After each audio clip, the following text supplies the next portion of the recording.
All right, Bengals fans, SportsDocMatt here. So, what about your outstanding wide receiver, Jamar Chase? Well, it's been reported that he was originally going to be out 4 to 6 weeks with a hip injury.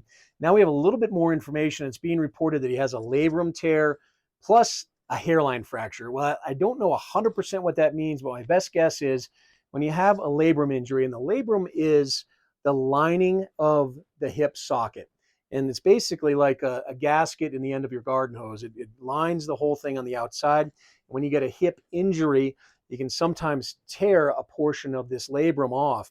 And so sometimes with that, you can get also a small non-displaced injury to the bone or the socket, and that might be where the hairline fracture is. That's my best guess. Don't know for sure, but they sometimes go together. And we're going to watch that really closely.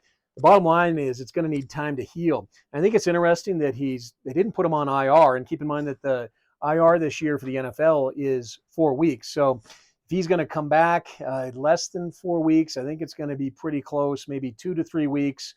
He's already been ruled out for Monday night's game, which is tonight.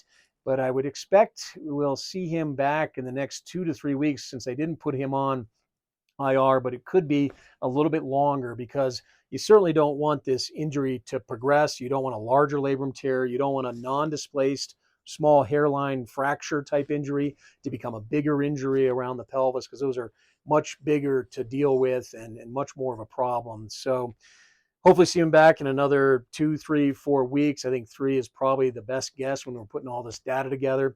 And when he comes back, I think he's going to be pretty solid, probably down about 10% to 12% in overall productivity when we look at our hip data. And if you want some more information,